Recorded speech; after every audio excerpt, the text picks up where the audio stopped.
Let's do it.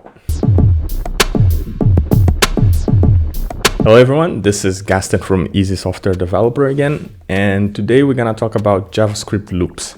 So I've been going on this series of beginner stuff. So we already spoke about arrays in JavaScript, we already spoke about functions in JavaScript, and the next cool thing that you should learn are loops. And in JavaScript, and we're going to talk about 5 different types of loops. So we're going to talk about for loops, we're going to talk about for in loops, we're going to talk about for of loops, we're going to talk about while loops, and we're also going to talk about do while loops. If you remember in the arrays episode, there was a little bit of loops, how to loop around an array, but this is if you want to loop around anything else. But without further ado, let's get started. So first we're going to start with a for loop. And the for loop is probably the most popular kind of loop in any language. And I'm just going to create an array with a few names first that we want to loop through. Right here, I already prepared some names. There we go. And let's create the for loop. So if you're using Visual Studio Code, then you get these snippets that you can use, like the one I just used, and where you just write for, and then you press enter and it creates the entire structure for you. But the first thing that we define on the for loop is the variable that is going to keep track of where we are in the loop, which is the index. This is usually called I. Think you might have seen this somewhere before. So I is the index, which is set at 0, and the loop has a condition for running. And the condition in this loop is that I needs to be smaller than the length of the array.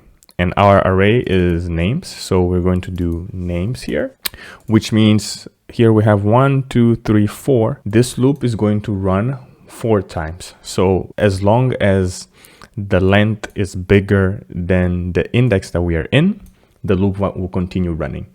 But if the index never changes, then we have a problem because we have an infinite loop. It's always 0, so it's always going to be smaller than 4. And that's why we need to increment right here. So I++ means that we are incrementing our iterator, the I, in order to allow us to move through the array. Then right here, I'm going to just print out the items of the array. Just like this, and I say names, I, which is the index in the array.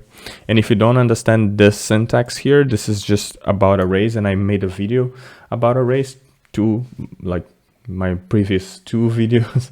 The previous one was about programming languages and the one before was about arrays, so you can check that one out. I'll leave a link in the description. But now we can actually test this, and there we go, we print out all of the names. The second kind of loop is the for in loop. So the for in loop allows you to loop through the attributes or properties of an object. So I created an object here called people with first name, last name, and age. And what we want to do is loop through these and then show them. So we can do the same thing as we did before, for in, and it creates this for us. So one of the benefits of using the for in this situation is that you don't need to use the iterator, and you don't need to worry about iterating through the array, because this is done automatically by just mentioning that you are looping through an array of keys for this object. So here we have for const key, any key in here, in our object, which I'll call person, makes more sense, in person. And then for 1, 2, 3, please print out, I'll say the key, and then the actual item inside the key. So to do that, we do it like this, and then a key. And this is similar to fetching something from an array. You just pass the key into the object, and then it will know, okay, I want to see Tim, I want to see Johnson, or I want to see 25. And this syntax here is just a way to interpolate strings in JavaScript, but it's very, very useful. Okay, so if we run that, then we have first name Tim, last name Johnson, and age 25. Great. So after for in, we have for of. So for of, it's also another one that I use quite a bit, which is to loop through an array where you don't have to worry about the iterator as well. So here, instead of actually calling this iterator, this is the item, and then we'll call this, I'm gonna make an array of cars. So let's call this of cars, and let's call this a car. Oh, if I can type. And in here, let's create an array of cars.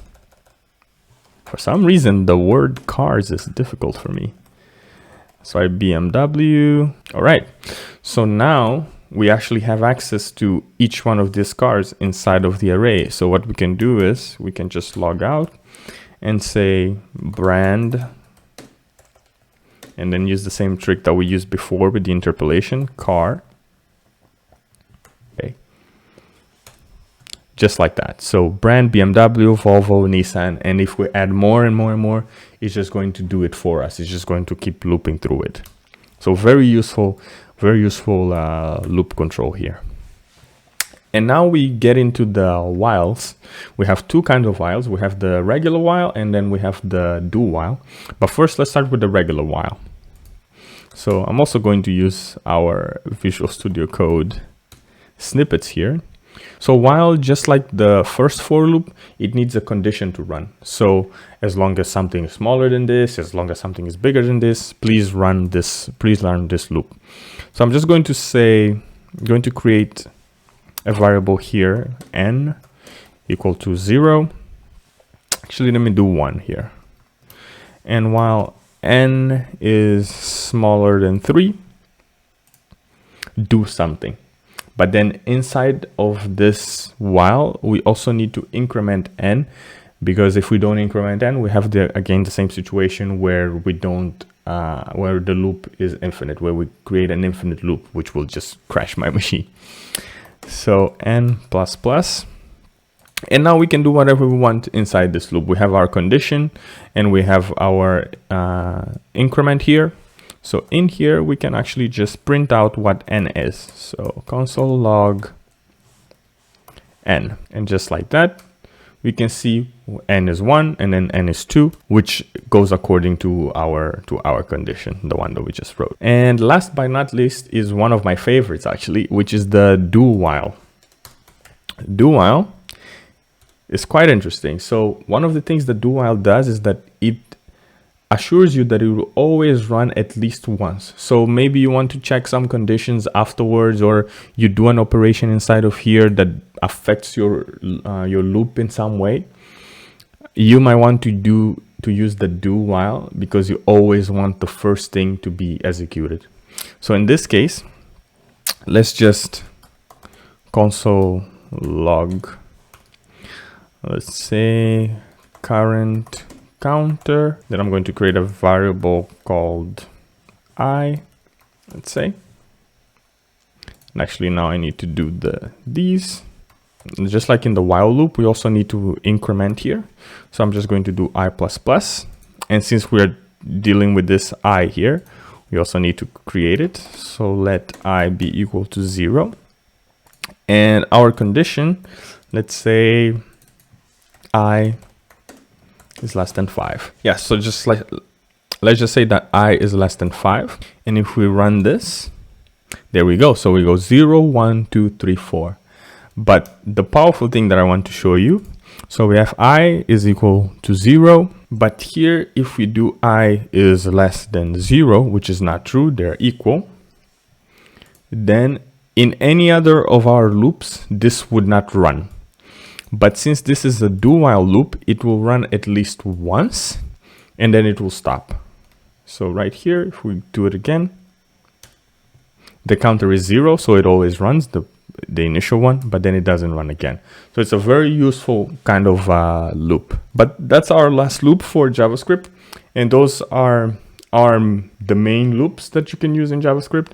But usually if you're using arrays, I advise you to use array methods instead of using the looping structures.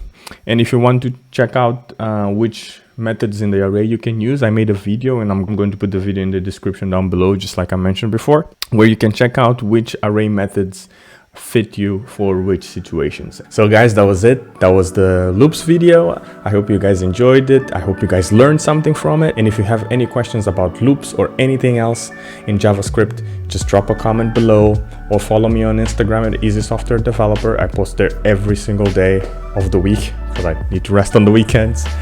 And yeah, if you like the video, drop a like, drop a comment, make sure you're subscribed so that you stay up to date.